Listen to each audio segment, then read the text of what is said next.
Hello and welcome to my channel career domain. आज हम कक्षा 6 का अध्याय 1 हिस्ट्री का अध्ययन करेंगे, जिस चैप्टर का नाम है क्या, कब, कहाँ और कैसे। तो आइए शुरू करते हैं। जैसा कि आप यहाँ पढ़ पा रहे होंगे, रसीदा नाम की एक लड़की है जो अखबार पढ़ रही थी। अचानक उसकी निगाह एक सुर्खी पर पड़ी, 100 साल पहले। वह सोचने लगी कि यह कोई कैसे जान सकता है कि इतने वर्षों पहले क्या हुआ था।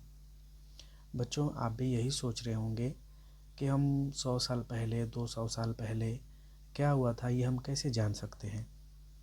तो आइए इन्हें हम पता लगाते हैं कि हम कैसे जान सकते हैं। यहाँ हेडिंग है, कैसे पता लगा सकते हैं। यह जानने के लिए कि कल क्या हुआ था, तुम रेडियो सुन सकते हो, टेलीविज़न देख सकते हो या फिर अखबार पढ़ सकते हो। साथ ही यह जानने के लिए कि पिछले साल क्या हुआ था, तुम किसी ऐसे व्यक्ति से बात कर सकते हो जिसे उस समय की स्मृति हो। यानी कुछ ऐसे व्यक्ति होंगे 100 साल पहले या फिर 50 साल पहले की जिन्हें स्मृति हो। आप उनसे उस समय की घटनाएं पूछ सकते हो और आप जान सकते हो। आइए अब अतीत के बारे में हम क्या जान सकते हैं, इसके बारे में चर्चा करते हैं। अतीत, जैसा कि नाम से ही प्रतीत होता है, अतीत यानी बीती हुई समय, बीता हुआ काल, जिसे हम अतीत कहते हैं। अतीत के बारे में बहुत कुछ जाना जा सकता है, जैसे लोग क्या खाते थे, कैसे कपड़े पहनते थे, किस तरह के घरों में रहते थे। हम आंखें टकों शिकारियों, आंखें टकों का मतलब होता है शिकारियाँ जो जानवरों का शिकार करते हैं, पशुपालकों, कृषकों, शासकों, व्यापारियों, पुरोहितों, शिल्पकारों, कलाकारों, संगीतकारों या फिर वैज्ञानिकों के जीवन के बारे में जानकारियाँ हासिल कर सकते हैं। यही नहीं, हम यह भी पता कर सकते हैं कि उस समय के बच्चे कौन से खेल खेलते थे, कौन सी कहानियाँ सुना करते थे, कौन से नाटक देखा करते थे या फिर कौन कौन से गीत गाते थे। तो अतीत में हम यही जान सकते हैं कि पहले के लोग क्या खाते थे, कहाँ रहते थे और कौन से गाने सुनते थे, और उस समय के बच्चे, हमारे जैसे आपके जैसे जो बच्चे हैं, उस समय कौन सी खेल खेलते थे, कौन सी कहानियाँ सुना करते थे, ये हम कैसे जान सकते हैं। अब हम देखेंगे कि लोग कहाँ रहते थे। तो आइए जानते हैं। मानचित्र 1 में हम देखेंगे नर्मदा नदी। कई लाख वर्ष पहले से लोग इसी नदी के तट पर रह रहे हैं। यहाँ रहने वाले आरंभिक लोगों में कुछ कुशल संग्राहक थे जो आसपास के जंगलों की विशाल संपदा से परिचित थे। संग्राहक, यहाँ संग्राहक का मतलब ये हुआ कि जो लोग जंगलों में रहा करते थे, वो अपने आसपास के जंगलों से विशाल संपदा, यानी कि जंगलों से फल हो गया, जानवर हो गए, इन सब को मार के, फलों को तोड़ के खाते थे, संग्रह किया करते थे। वो जानवरों के आखेट, आखेट का मतलब यहाँ शिकार भी करते थे। अब हम उत्तर पश्चिम के सुलेमान और किरथर पहाड़ियाँ को देखेंगे। आइए पहले देखते हैं। देखिए, ये हो गया किरथर और ये हो गया सुलेमान। इन दोनों पहाड़ियों का हमने पता लगाया। इसी क्षेत्र में कुछ ऐसे स्थान हैं जहाँ लगभग 8000 वर्ष पूर्व स्त्री और पुरुषों ने सबसे पहले गेहूँ तथा जौ, यहाँ है गेहूँ तथा जौ जैसी फसलों को उपजाना आरंभ किया। कितने साल पहले? 8000 साल पहले। उन्होंने भेड़, बकरी, गाय, बैल जैसे पशुओं को पालतू बनाना शुरू किया। ये लोग गाँवों में रहते थे। 8000 साल पहले लोग कहाँ रहते थे? गाँवों में रहते थे। उत्तर पूर्व में गारो तथा मध्य भारत में विंध्य पहाड़ियों का पता लगाओ। तो आइए पहले पता लगाते हैं। गारो पहाड़ियाँ यहाँ पे है और विंध्य पहाड़ी, आपका विंध्य पहाड़ी ये रहा, विंध्य पहाड़ी। तो हमने विंध्य पहाड़ी और गारो पहाड़ी का पता लगाया।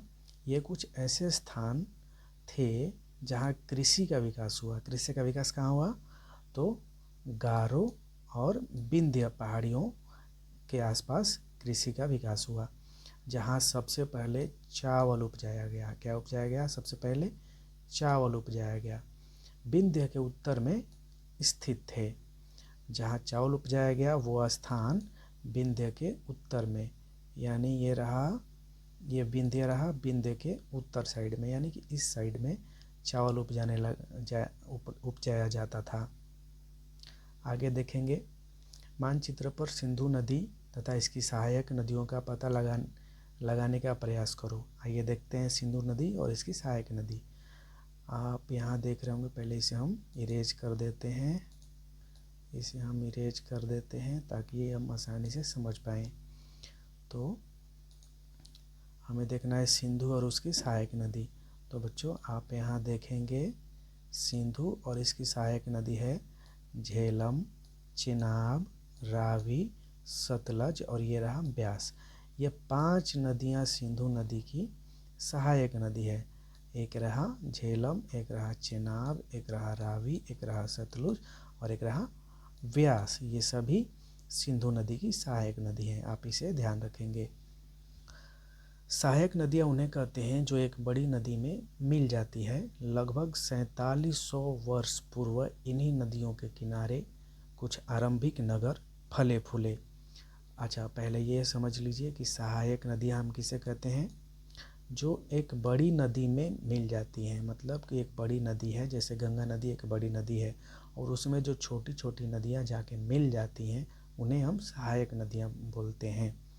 लगभग 47 वर्ष पूर्व इन्हीं नदियों के किनारे कुछ आरंभिक नगर फले फूले, यानी आरंभिक नगर बसे, आरंभिक नगरों का विकास हुआ। गंगा व इसकी सहायक नदियों के किनारे समुद्र तटवर्ती इलाकों में नगरों का विकास लगभग 2500 वर्ष पूर्व हुआ। यानी गंगा नदी और इसके सहायक नदियों के किनारे तथा समुद्री तटवर्ती इलाकों में नगरों का विकास कितने साल पहले हुआ? 2500 वर्ष पहले हुआ। अब हम देखेंगे गंगा तथा इसकी सहायक नदी सोन का पता लगाओ। तो आइए अब गंगा और इसकी सहायक नदी सोन का हम मैप में पता लगाते हैं। पहले हम इन्हें इरेज कर लेंगे। इरेज कर लिया, हाँ इरेज कर लिया। अब हम देखेंगे गंगा और इसकी सहायक नदी सोन। तो आप बच्चों यहाँ देखो, गंगा और इसकी सहायक नदी सोन। ये गंगा नदी जो है, देखो गंगा नदी और ये रहा गंगा नदी ऐसे इसमें मिल रही है, और सोन नदी ये रही, ये ऐसे इसमें आके मिल रही है। तो आइए देखते हैं, गंगा के दक्षिण में इन नदियों के आसपास के क्षेत्र प्राचीन काल में मगध यानी जो वर्तमान बिहार में है, इसके शासक बहुत शक्तिशाली थे। यानी 2500 वर्ष पहले जो गंगा और इसके सहायक नदियों के किनारे नगरों का विकास हुआ, उस समय वहाँ के जो राजा होंगे, शासक यानी राजा होंगे, वो बहुत शक्तिशाली होते थे और उन्होंने एक विशाल राज्य स्थापित किया था। और उस जगह को, उस राज्य को क्या कहते थे? मगध। देश के अन्य हिस्सों में भी ऐसे राज्यों की स्थापना की गई थी। लोगों ने सदैव उपमहाद्वीप के एक हिस्से से दूसरे हिस्से तक यात्रा की। मतलब लोगों ने, उस समय भी लोग एक हिस्से से दूसरे हिस्से में, एक महाद्वीप का मतलब यहाँ है भारत के एक हिस्से से दूसरे हिस्से तक यात्रा किया करते थे। कभी कभी हिमालय जैसे ऊंचे पर्वतों, पहाड़ियों, रेगिस्तानों, नदियों तथा समुद्रों के कारण यात्रा जोखिम भरी होती थी। हम आज भी देखते हैं कि हमें पहाड़ों पर चढ़ाई करने में या फिर नदियों को पार करने में कितनी समस्याओं का, अगर आज पुल पुलिया और ये रास्ते नहीं बने होते तो हम नदियों को पार कैसे कर पाते? नाव नहीं होता तो हम कैसे कर पाते? आप बच्चों ये सोच सकते हो। तो आजकल इतनी हमें सहूलियत होती है, इन पुल और ब्रिज के माध्यम से हम नदियों को पार कर लेते हैं। फिर भी ये यात्रा उनके लिए असंभव नहीं था। मतलब उस ज़माने में भी पुल पुलिया और ये सब आने जाने के साधन नहीं थे, फिर भी उनके लिए ये रास्ता असंभव नहीं था, यानी वो लोग पार कर देते थे। अतः कभी लोग काम की तलाश में, तो कभी प्राकृतिक आपदाओं के कारण, प्राकृतिक आपदा, यहाँ प्राकृतिक आपदा का मतलब है कि कभी, आज भी हम देखते हैं प्राकृतिक आपदा का मतलब यहाँ है कभी बाढ़ हो गया, बहुत बारिश तेज़ हो गया, तूफान आ गया, या फिर लैंडस्लाइड यानी पहाड़ों से मिट्टी खिसक के नीचे आ गया। तो कितनी सारी मुश्किलों का सामना करना पड़ता है आज, जब ये सब भूकंप आ गया। ये सब प्राकृतिक आपदा हैं। प्राकृतिक आपदाओं के कारण एक स्थान से दूसरे स्थान जाया करते थे। यानी मान लो अभी हम यहाँ रहते हैं, किसी गांव में, हम अपने गांव में हैं और यहाँ बहुत तेज़ नदियों में बाढ़ आ गई, या फिर कभी बारिश हुई नहीं, सालों से सूखा पड़ा हुआ है, कोई फसल उत्पादन नहीं हो रहा है, तो हमें उस जगह को छोड़कर किसी ऐसे स्थान पर जाना पड़ेगा जहाँ पे फसलों का उत्पादन हो और हमें खाने के लिए और पीने के लिए पानी आसानी से उपलब्ध हो। आगे देखते हैं। कभी कभी सेनाएं यानी कि जो उस समय के राजा होते होंगे, तो राजा के पास बहुत सारे संख्या में सेनाएं भी होती होंगी, मतलब किसी और से, किसी अपने दुश्मनों से लड़ने के लिए। तो सेनाएं दूसरे क्षेत्रों पर विजय हासिल करने के लिए जाती थी। विजय यानी मतलब युद्ध करते थे उसको, और जहाँ वो युद्ध करते थे उसको जीतने के लिए सेनाएं भी जाते थे। इसके अतिरिक्त व्यापारी कभी काफिले में, तो कभी जहाज़ों में अपने साथ मूल्यवान वस्तुएं लेकर एक स्थान से दूसरे स्थान पर जाते थे। धार्मिक गुरु लोगों को शिक्षा और सलाह देते हुए एक गांव से दूसरे गांव तथा एक कस्बे से दूसरे कस्बे जाया करते थे। कुछ लोग नए और रोचक स्थानों को खोजने की चाह में उत्सुकतावश भी यात्रा किया करते थे। यानी कि उस समय के लोग जो थे वो बहुत उत्सुकतावश, यानी कि उनके मन में ये इच्छा होती थी कि हम एक जगह हैं तो दूसरे जगह की खोज करें, आगे हम पता लगाएं कि आगे क्या है क्या नहीं है, इसके बारे में बहुत उत्साहित होकर एक जगह से दूसरे जगह यात्रा या पलायन करते थे। इन सभी यात्राओं से लोगों को एक दूसरे के विचारों को जानने का अवसर मिला। हम अभी भी देखते हैं कि हम अपने यहाँ से दूसरे यहाँ जाते हैं तो वहाँ के बोली व्यवहार, रीति रिवाज में परिवर्तन हमें देखने को मिलता है। तो उस समय के लोग भी अगर एक जगह से दूसरी जगह यात्रा करते थे तो लोगों को एक दूसरे के विचारों को, मन के बातों को जानने का मौका मिलता था। आइए अब आगे हम देखते हैं कि आज लोग यात्राएं क्यों करते हैं। बच्चे, आप ये भी सोचते होंगे कि हम यात्रा क्यों करते हैं, या फिर पहले के लोग यहाँ से एक जगह से दूसरी जगह की यात्रा क्यों करते थे। एक बार फिर से हम मानचित्र 1 को देखेंगे और इसमें पहाड़ियाँ, पर्वत और समुद्र इस उपमहाद्वीप की प्राकृतिक सीमा और प्राकृतिक सीमा का निर्माण करते हैं। हालांकि लोगों के लिए इन सीमाओं को पार करना आसान नहीं था। जिन्होंने ऐसा चाहा वे ऐसा कर सके। वे पर्वतों की ऊंचाई को छू सके तथा गहरे समुद्रों को पार कर सके। उपमहाद्वीप के बाहर से भी कुछ लोग यहाँ आए और यहीं बस गए। लोगों के इस आवागमन ने हमारी संस्कृति परंपराओं को समृद्ध किया। कई सौ वर्षों से लोग पत्थर को तराशने, संगीत रचने और यहाँ तक कि भोजन बनाने के लिए नए नए तरीकों के बारे में एक दूसरे के विचारों को अपनाते रहे हैं। तो पहले हम देखेंगे मानचित्र 1 और इसमें पहाड़ियाँ, पर्वत, समुद्र और उपमहाद्वीप की प्राकृतिक सीमाओं को देखेंगे कि कैसे निर्माण करते हैं।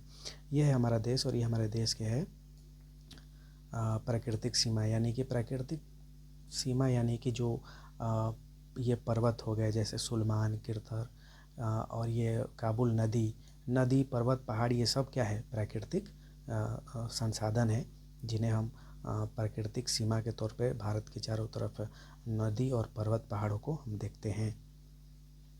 आइए आप जानते हैं अपने देश के नाम। देश के नाम भारत, यानी भारत हमारे देश का नाम इंडिया कैसे पड़ा। अपने देश के लिए हम प्रायः इंडिया तथा भारत जैसे नामों का प्रयोग करते हैं। क्या आपने कभी सोचा है ये इंडिया और भारत का नाम कैसे पड़ा, आइए आगे जानते हैं। इंडिया शब्द इंडस से निकला है, जिसे संस्कृत में सिंधु कहा जाता है। आपने सिंधु नदी अभी देखा, हमने आपको सिंधु नदी के बारे में बताया। ये रही सिंधु नदी। जिसे संस्कृत में सिंधु कहा जाता है। अपने एटलस में ईरान यूनान का पता लगाओ। अब देखते हैं अपने एटलस में यूनान और ईरान, इसमें तो नहीं है। अगर आपके पास एटलस यानी मैप हो तो आप उसमें ईरान और यूनान का पता लगा सकते हैं। लगभग 2500 वर्ष पूर्व उत्तर पश्चिम की ओर से आने वाले ईरानियों और यूनानियों ने सिंधु नदी को हिंदोस अथवा इंदोस और इस नदी के पूर्व में स्थित भूमि को इंडिया कहा। 2500 वर्ष पूर्व, 2500 साल पहले हमारे भारत की तरफ आने वाले ईरानियों और यूनानियों ने सिंधु नदी को हिंदोस कहा। जो सिंधु नदी बहती है उसे हिंदोस कहा और हिंदोस और इंदोस दोनों कहा, और इस नदी के पूर्व में स्थित भूमि प्रदेश को इंडिया कहा। ये देखिए, ये है नॉर्थ और ये रहा इधर साउथ, ये है इधर हो गया ईस्ट यानी पूरब, और ये रहा वेस्ट पश्चिम। तो ईरान और यूनान इस साइड में पड़ेगा। तो ये हो गया पश्चिम। तो पश्चिम से पूरब की ओर यानी पूरब की ओर, ये पश्चिम में है सिंधु नदी। सिंधु नदी के पूरब की ओर की जो भूमि पड़ी उसे इंडिया कहा, यूनानियों ने इंडिया कहा। अब आइए आगे देखते हैं। भारत नाम का प्रयोग उत्तर पश्चिम में रहने वाले लोगों ने एक समूह के लिए किया। भारत नाम का प्रयोग उत्तर पश्चिम, आइए मैप में देखते हैं। उत्तर, ये रहा उत्तर और ये रहा पश्चिम। उत्तर पश्चिम यानी इस साइड के लोग जो थे भारत को भारत का नाम दिया, और उत्तर पश्चिम में रहने वाले लोगों के एक समूह के लिए जाना जाता था। इस समूह का उल्लेख संस्कृत की आरंभिक कृति ऋग्वेद में मिलता है। बाद में इसका प्रयोग देश के लिए होने लगा। यानी कि जो भारत नाम है वो ऋग्वेद में मिलता है। लगभग कितने साल पहले? लगभग 3500 वर्ष पुरानी है ऋग्वेद, और इस ऋग्वेद में हमें भारत नाम का प्रयोग मिलता है। अतीत के बारे में कैसे जानें? अब हम जानेंगे कि अतीत के बारे में हम कैसे जान सकते हैं, यानी हम पता कैसे लगा सकते हैं कि 3500 वर्ष पहले ऋग्वेद में क्या लिखा था। 2500 वर्ष पहले मानव किस नदी के किनारे रहते थे, क्या खाते थे। तो आइए जानते हैं। अतीत की जानकारी हम कई तरह से प्राप्त कर सकते हैं। इनमें से एक तरीका अतीत में लिखी गई पुस्तकों को ढूंढना है। यानी कि जैसे ऋग्वेद है, इसी तरह के कई तरह के पुस्तक लिखे गए होंगे, उनको हम ढूंढ के और बीती हुई समय यानी अतीत के बारे में हम जानकारी इकट्ठा कर सकते हैं और जान सकते हैं। ये पुस्तकें हाथ से लिखी होने के कारण पांडुलिपि कही जाती है। यानी पहले के समय में हाथ से लिखी जाती थी, हाथ से लिखी होने के कारण पांडुलिपि कही जाती है। यानी ये सिंपल तौर पे कह सकते हैं कि हाथ से लिखी गई मतलब कहानी को, हाथ से लिखी गई लिपि को पांडुलिपि कहा जाता है। अंग्रेजी में पांडुलिपि के लिए प्रयुक्त होने वाला मैन्युस्क्रिप्ट शब्द लैटिन शब्द मेनू, जिसका अर्थ है हाथ, से निकला है। यानी कि पांडुलिपि को इंग्लिश में हम क्या कह सकते हैं? मैन्युस्क्रिप्ट, जो एक लैटिन भाषा मेनू, जिसका अर्थ है हाथ से निकला है। ये पांडुलिपियाँ प्रायः ताड़पत्रों अथवा हिमालय क्षेत्र में उगने वाले भुज नामक पेड़ की छाल से विशेष तरीके से तैयार भोजपत्र पर लिखी जाती है। तो आपसे ये परीक्षा में सवाल पूछा जा सकता है कि पांडुलिपियाँ किस चीज़ पे लिखी जाती थी, तो क्या बताएंगे? ताड़पत्रों या फिर हिमालय क्षेत्र में उगने वाले भूर्ज नामक पेड़ की छाल से विशेष तरीके से तैयार भोजपत्र पर लिखी जाती थी। यहाँ जानते हैं ताड़पत्रों से बनी पांडुलिपि एक प्रकार की पृष्ठ होती है। यह पांडुलिपि लगभग 1000 वर्ष पहले लिखी गई थी। ये जो आपको फोटो में दिखाई दे रही है, ये जो पांडुलिपि है लगभग 1000 वर्ष पहले लिखी गई थी। किताब बनाने के लिए ताड़ के पत्तों को काटकर उनके अलग अलग हिस्सों को एक साथ बांध दिया जाता था।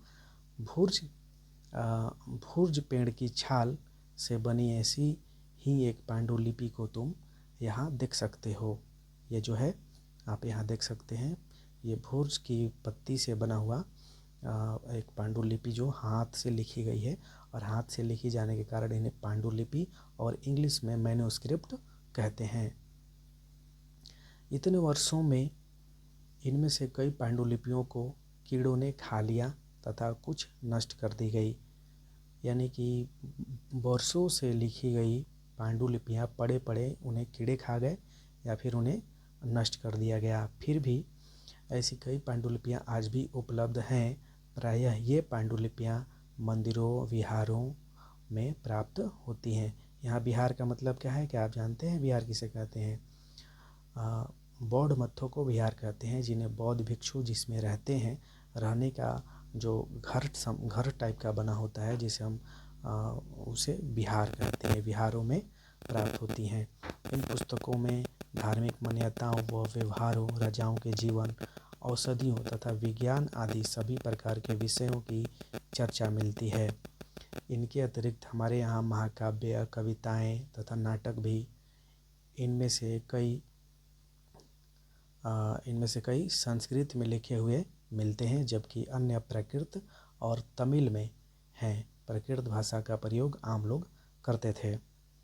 यानी कहने का मतलब ये है कि जो मैन्युस्क्रिप्ट और पांडुलिपियाँ लिखी जाती थी, उनमें से कई तो धार्मिक होते थे और व्यवहारिक, राजाओं के जीवन, जो पहले राजा महाराजा हुआ करते थे उनके जीवनी के बारे में लिखा होता था। औषधियों यानी कि उस समय के दवाइयों के बारे में लिखा होता था। विज्ञान और सभी विषयों की चर्चा मिलती थी। इसके अतिरिक्त महाकाव्य जैसे आज महाभारत है, रामायण है, इन सब को भी पहले मैन्युस्क्रिप्ट के तरीके से हाथों से लिखा गया था। और जो उस समय भाषा का प्रयोग होता था, उस समय का भाषा जो है प्राकृत और तमिल और प्राकृत, और उस समय का जो लोकल लैंग्वेज था वो प्राकृत था। हम अभिलेखों का भी अध्ययन कर सकते हैं। अभिलेख, अब यहाँ पे एक नया शब्द है अभिलेख। ऐसे लेख पत्थर अथवा धातु जैसी अपेक्षाकृत कठोर सतहों पर उत्कीर्ण किए गए मिलते हैं।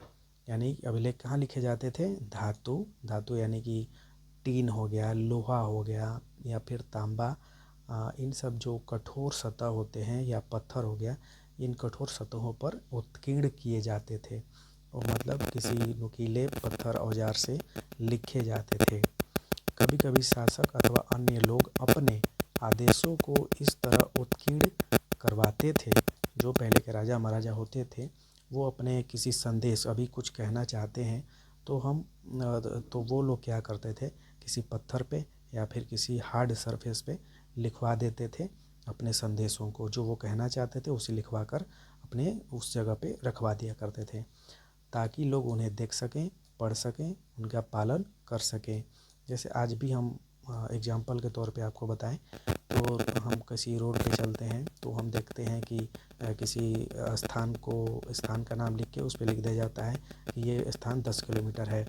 तो ये इस तरह के हम समझ सकते हैं कि उस समय के राजा भी इसी तरह का पत्थरों पे या फिर साइन बोर्ड टाइप का बनवा के उस पे उत्कीर्ण करवा दिया करते थे अपने संदेशों को, जो वो कहना चाहते थे। कुछ अन्य प्रकार के अभिलेख भी मिलते हैं जिनमें राजाओं तथा रानियों सहित अन्य स्त्री पुरुषों ने भी अपने कार्यों के विवरण उत्कीर्ण करवाए हैं। उदाहरण के लिए प्रायः शासक लड़ाइयों में अर्जित विजयों का लेखा जोखा रखा करते थे। उस समय जो शासक थे, राजा महाराजा जो थे, वो किसी अन्य राजा महाराजाओं से जब युद्ध किया करते थे और विजय प्राप्त करते थे, तो उन विजयों के बारे में वो अपना लेखा जोखा हो गया या फिर अपने विजय अपना संदेश उस हार्ड सर्विस पे लिखवा देते थे जिन्हें देखकर लोग समझ सकें। यहाँ एक लिखा हुआ है कि लगभग 2250 वर्ष पुराना यह अभिलेख वर्तमान अफ़गानिस्तान के कंधार से प्राप्त हुआ है। ये जो अभिलेख है ये अफ़गानिस्तान के कंधार से प्राप्त हुआ है। यह अभिलेख अशोक नामक शासक के आदेश पर उत्कीर्ण करवाया गया था। इस शासक के विषय में तुम अध्याय 8 में पढ़ोगे, यानी हम अध्याय 8 में अशोक के बारे में पढ़ेंगे। जब हम कुछ लिखते हैं तब हम किसी लिपि का प्रयोग करते हैं। लिपियां अक्षरों अथवा संकेतों से बनी होती हैं। जब हम कुछ बोलते अथवा पढ़ते हैं तब हम एक भाषा का प्रयोग करते हैं। यह अभिलेख इस क्षेत्र में प्रयुक्त होने वाली यूनानी तथा अरमाइक नामक दो भिन्न लिपियों तथा भाषाओं में है। ये जो है अरमाइक और यूनानी भाषा में लिखी हुई एक शिलालेख या फिर हम इसे अभिलेख कह सकते हैं, जो 2250 वर्ष पुराना किसके द्वारा लिखी गई है? अशोक के द्वारा लिखी गई है। यहाँ एक चर्चा हुई है लिपि। क्या आप जानते हैं कि आपकी लिपि क्या है? जो हम ये हिंदी भाषा में पढ़ रहे हैं, हिंदी भाषा का लिपि है देवनागरी। क्या तुम बता सकती हो कि कठोर सतह पर लेख लिखवाने के क्या लाभ थे? ऐसा करवाने में क्या क्या कठिनाई आती थी? बच्चों आप ये सोच सकते हो। इसके अतिरिक्त अन्य कई वस्तुओं अतीत में बनी और प्रयोग में लाई जाती थी। ऐसी वस्तुओं का अध्ययन करने वाला व्यक्ति पुरातत्वविद कहलाता था। यानी कि जो पहले की वस्तुएं हैं, जैसे ये शिलालेख हो गया या फिर पुरानी भवनें हो गई, महल हो गए, इन सब चीज़ों के बारे में अध्ययन करने वाले, अतीत के बारे में जानने वाला, अध्ययन करने वाला व्यक्ति, उसे हम क्या कहते हैं? पुरातत्वविद। पुरातत्वविद जो है पत्थर और ईंट से बनी इमारतों, अवशेषों, चित्रों तथा मूर्तियों का अध्ययन करते हैं। वे औजारों, हथियारों, बर्तनों, आभूषणों तथा सिक्कों की प्राप्ति के लिए छानबीन तथा खुदाई भी करते हैं। इनमें से कुछ वस्तुएं पत्थर, पक्की मिट्टी तथा कुछ धातु की बनी हो सकती हैं। ऐसे तत्व कठोर तथा जल्दी नष्ट न होने वाले होते हैं। ये जो देखें मिट्टी के घड़े हैं और ये कुछ वस्तुएं हैं जो खुदाई करके मिली हुई है। यहाँ जो है ये एक प्राचीन नगर से पात्र जो है इसे, यानी ये घड़े को हम पात्र के रूप में यहाँ लिखा हुआ है। इस तरह के पात्रों का प्रयोग 4700 वर्ष पूर्व होता था। और जो दाएं में है एक पुराना चांदी का सिक्का है, ये जो है चांदी का सिक्का है। इस तरह के सिक्कों का प्रयोग लगभग 2500 वर्ष पूर्व होता था। हमारे द्वारा आज प्रयोग में आने वाले सिक्कों से यह सिक्का कैसे भिन्न है, इसके बारे में आप थोड़ा विचार कीजिएगा। ये जो सिक्का है ये 2500 वर्ष पहले का है दोनों, और ये जो घड़ा है ये 4700 वर्ष पुराना है। पुरातत्वविद जानवरों, चिड़ियों तथा मछलियों की हड्डियां भी ढूंढते हैं। इससे उन्हें यह जानने में मदद मिलती है कि अतीत में लोग क्या खाते थे। वनस्पतियों के अवशेष बहुत मुश्किल से बच पाते हैं। यदि अन्न के दाने अथवा लकड़ी के टुकड़े जल जाते हैं तो वे जले हुए रूप में बचे रहते हैं। बच्चों आप ये भी सोचना कि कैसे पता लगाया जा सका कि कितने वर्षों पहले चावल और गेहूं, जौ ये थे। पुरातत्वविदों को ये कैसे जानकारी मिली? तो उस समय जो है जले हुए लकड़ियों या फिर हड्डियाँ, मछलियों की हड्डियाँ या फिर वनस्पतियों के अवशेष जो है बचे हुए थे और जो ज़मीन में गड़े हुए थे, और इनकी जो खुदाई के माध्यम से पता चला और उसे साइंटिफिक तरीके से हम जब जांच किए गए तो पता चला कि जो धान है, जौ है, गेहूं है, इतने वर्षों पुराने हुआ करते थे। पांडुलिपियों, अभिलेखों तथा पुरातत्व से ज्ञात जानकारियों के लिए इतिहासकार प्रायः स्रोत शब्द का प्रयोग करते थे। पांडुलिपियों, अभिलेखों, पुरातत्व से ज्ञात जानकारियों के लिए इतिहासकार प्रायः स्रोत शब्द का प्रयोग करते थे। इतिहासकार उन्हें कहते हैं जो अतीत का अध्ययन करते हैं। स्रोत के प्राप्त होते ही अतीत के बारे में पढ़ना बहुत रोचक हो जाता है, क्योंकि इन स्रोतों की सहायता से हम धीरे धीरे अतीत का पुनर्निर्माण करते जाते हैं। अतः इतिहासकार तथा पुरातत्वविद उन जासूसों की तरह है जो इन सभी स्रोतों का प्रयोग सुराग के रूप में कर अतीत को जानने का प्रयास करते हैं। तो यहाँ पूरा कहने का मतलब ये है कि जो इतिहासकार होते हैं वो किसी स्रोत पर काम करते हैं, यानी उन्हें किसी न किसी तरीके से वो पता चलता है कि सालों पहले क्या था, और उसी स्रोत के आधार पर वो इतिहास को पुनर्निर्माण करते हैं। इतिहासकार उन्हें कहते हैं जो अतीत का अध्ययन करते हैं, अतीत के बारे में जानकारियाँ जुटाते हैं। और जानकारी कैसे जुटाते हैं? किसी न किसी स्रोत के माध्यम से। अभी हेडिंग है अतीत, एक या अनेक, यानी क्या तुम इस पुस्तक के शीर्षक हमारे अतीत पर ध्यान दिया है? क्या यहाँ अतीत शब्द का प्रयोग बहुवचन के रूप में किया गया है? ऐसा इस तथ्य की ओर ध्यान दिलाने के लिए किया गया है कि अलग अलग समूह के लोगों के लिए अतीत के अलग अलग मायने थे। यानी कि उस समय जब ये अतीत के बारे में अध्ययन हो रहा था, उस समय अलग अलग इतिहासकार हुए थे, अलग अलग लोगों के माध्यम से इतिहास के बारे में ये जानकारियाँ इकट्ठा की गई। तो उस समय अलग अलग लोगों के मायने अलग अलग थे। उदाहरण के लिए पशुपालकों अथवा कृषकों का जीवन राजाओं तथा रानियों के जीवन से तथा व्यापारियों का जीवन शिल्पकारों के जीवन से बहुत भिन्न था। यानी कि उस समय जो राजा महाराजा थे, राजा रानियाँ थी, उस समय के व्यापारियों और तथा शिल्पकारों के जीवन से बहुत भिन्न था। इन दोनों के जीवन के बारे में बहुत अंतर थी। जैसा कि हम आज भी देखते हैं, उस समय भी देश के अलग अलग हिस्सों में लोग अलग अलग व्यवहारों और रीति रिवाजों का पालन करते थे।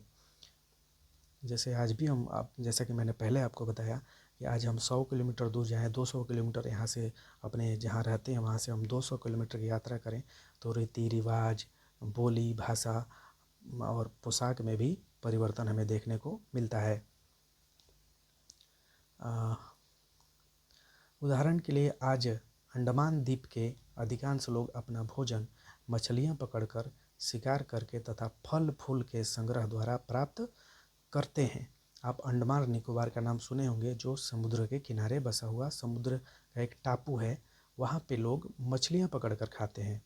इसके विपरीत शहरों में रहने वाले लोग खाद्य आपूर्ति के लिए अन्य व्यक्तियों पर निर्भर करते हैं। इस तरह के भेद अतीत में भी विद्यमान थे। अब हम ये भी देखते हैं कि जो शहर में लोग रहते हैं वहाँ खेती नहीं करते। वो गांव से जो खेती हुआ, गांव में जो खेती होता है वहाँ से गेहूं और चावल शहरों में सप्लाई किया जाता है, जिसके माध्यम से उनका जीवन यापन होता है। तो यहाँ जो गांव के किसान हैं उन पर शहरों के लोग निर्भर हैं। इसके अतिरिक्त एक अन्य तरह का भेद है। उस समय शासक अपनी विजयों का लेखा जोखा रखते थे। यही कारण है कि उन शासकों तथा उनके द्वारा लड़ी जाने वाली लड़ाइयों के बारे में काफ़ी कुछ जानते हैं। उस समय के जो शासक थे, पांडुलिपि हो गया या फिर अभिलेख हो गया, इनके माध्यम से जानकारियाँ अपने बारे में इकट्ठा करके लिख के रखा करते थे। लेखा जोखा है वो लिख के रखा करते थे, जिसके अंतर्गत उसी स्रोत से हमें आज इतिहासकारों के माध्यम से ये सब जानकारियाँ प्राप्त होती हैं। पुरातत्व की सहायता से हमें उनके जीवन को जानने में मदद मिलती है। हालांकि अभी भी इनके बारे में बहुत कुछ जानना शेष है। अभी जो भी हमें जानकारियाँ इतिहास के बारे में मिलती है वो बहुत अभी कम है। आगे हमें और भी जानकारियाँ इनके बारे में मिलेगी। अब हमें तिथियों के बारे में समझना है। तिथियों का मतलब क्या है? तिथि के विषय में पूछे अगर कोई तुमसे तुम शायद उसका दिन, तारीख, माह, वर्ष जैसे कि वर्ष जैसे कि 2000, इसी तरह का कोई और वर्ष बताओगे। वर्ष की गणना ईसाई धर्म प्रवर्तक ईसा मसीह के जन्म तिथि से की जाती है। अतः 2000 वर्ष कहने का तात्पर्य ईसा मसीह के जन्म के 2000 वर्ष के बाद से है। ईसा मसीह के जन्म की पूर्व सभी तिथियां ईसा पूर्व यानी ईसा से पहले के रूप में मानी जाती है। इस पुस्तक में हम 2000 को अपना आरंभिक बिंदु मानते हुए वर्तमान से पूर्व की तिथियों का उल्लेख करेंगे। हमें आपको बता देते हैं कि जो ईसा मसीह थे, ईसाई धर्म के धर्म प्रवर्तक जो ईसा मसीह थे, उनके जन्म को हम यहाँ 0 मानते हैं। किसी अगर तारीख को हमें दर्शाना हो तो ईसा मसीह को हम यहाँ पे 0 मानेंगे, और इनसे जो पहले था, पहले के समय को हम ईसा पूर्व कहते हैं, जिसे हम इंग्लिश में कहेंगे बिफोर क्राइस्ट, यानी कि BC, यानी हम BC कहते हैं। और जो ईसा मसीह के जन्म के बाद जो घटनाएं घटी उसे हम कहते हैं ईस्वी, यानी कि AD। आप समझ गए? यहाँ समझाया गया है इतिहास और उनकी तिथियाँ। अंग्रेजी में BC, हिंदी में ईसा पूर्व। BC यानी आगे इसमें लिखा हुआ है BC यानी बिफोर कॉमन एरा। BC यानी ईसा पूर्व का तात्पर्य बिफोर क्राइस्ट, ईसा पूर्व। बिफोर क्राइस्ट माने ईसा मसीह जो थे उनके पूर्व होता है। कभी कभी तुम तिथियों से पहले AD, हिंदी में ईस्वी लिखा पाते हो। यह एनो डोमिनी नामक 2 लैटिन शब्द से बना है। इसका तात्पर्य ईसा मसीह के जन्म के वर्ष से है। कभी कभी AD की जगह CE तथा BC की जगह BCE का प्रयोग होता है। CE अक्षरों का प्रयोग कॉमन एरा तथा BCE का बिफोर कॉमन एरा के लिए होता है। हम इन शब्दों का प्रयोग इसलिए करते हैं क्योंकि विश्व के अधिकांश देशों में अब इस कैलेंडर का प्रयोग सामान्य हो गया है। भारत में तिथियों के इस रूप का प्रयोग लगभग 200 वर्ष पूर्व आरंभ हुआ है। कभी कभी अंग्रेजी के BP अक्षरों का प्रयोग होता है, जिसका तात्पर्य बिफोर प्रेजेंट, वर्तमान से पहले है। पृष्ठ 3 पर 2 तिथियां हैं, उनका पता लगाओ। इनके लिए तुम किस अक्षर समूह का प्रयोग करोगी, ये आपके लिए है। आप इनके बारे में इस सवाल का जवाब आप खुद से दे सकते हो। ये है अन्यत्र। जैसा कि हमने पहले पढ़ा, अभिलेख कठोर सतहों पर उत्कीर्ण करवाए जाते हैं। इनमें से कई अभिलेख कई 100 वर्ष पूर्व लिखे गए थे। सभी अभिलेखों में लिपियों और भाषाओं का प्रयोग हुआ है। समय के साथ साथ अभिलेखों में प्रयुक्त भाषाओं तथा लिपियों में बहुत बदलाव आ चुका है। विद्वान यह कैसे जान पाते हैं कि क्या लिखा था? इसका पता अज्ञात लिपि का अर्थ निकालने की एक प्रक्रिया द्वारा लगाया जा सकता है। इस प्रकार से अज्ञात लिपि को जानने की एक प्रसिद्ध कहानी उत्तर अफ्रीकी देश मिस्र से मिलती है। लगभग 5000 वर्ष पूर्व यहाँ राजा रानी रहते थे। मिस्र के उत्तरी तट पर रोसेटा नाम का एक कस्बा है। यहाँ से एक ऐसा उत्कीर्णित पत्थर मिला है जिस पर एक ही लेख 3 भिन्न भिन्न भाषाओं तथा लिपियों में लिखा हुआ है, जो है यूनानी तथा मिस्री लिपि। इन दोनों प्रकार की भाषाओं में एक ही जो है पत्थर पे लिखा हुआ मिला है। कुछ विद्वान यूनानी भाषा पढ़ सकते थे। उन्होंने बताया कि यहाँ राजाओं तथा रानियों के नाम एक छोटे से फ्रेम में दिखाए गए हैं। इसे कारतूस कहा जाता है। इसके बाद विद्वानों ने यूनानी तथा मिस्री संकेतों को अलग अलग रखते हुए मिस्री अक्षरों की समानार्थक ध्वनियों की पहचान की। जैसा कि तुम देख सकते हो, यहाँ एल अक्षर के लिए शेर तथा ए अक्षर के लिए चिड़िया के चित्र बने हैं। एक बार जब उन्होंने यह जान लिया कि विभिन्न अक्षर किनके लिए प्रयुक्त हुए हैं तो वे आसानी से अन्य अभिलेखों को भी पढ़ सके। यानी कि यहाँ पे जो है एल अक्षर के लिए शेर का ये जो है और ये ए अक्षर के लिए ये जो कौवा है, इनका मतलब जो है, जो वैज्ञानिक जो जान सके, इतिहासकार जान सके, तो बाकी सभी चीज़ों के बारे में, जैसे यहाँ भी देख सकते हैं एल है और ये शेर है, तो जो लेटर लिखा है, लेटर का मतलब जो साइन है, इनके बारे में जब ये इतिहासकार जान गए तो बाकी भी लेखकों वो पढ़ गए। अब ये रहा क्वेश्चन आप खुद से करेंगे, और वीडियो अच्छी लगी तो वीडियो को लाइक करेंगे, सब्सक्राइब करेंगे और शेयर भी करेंगे। Thank you.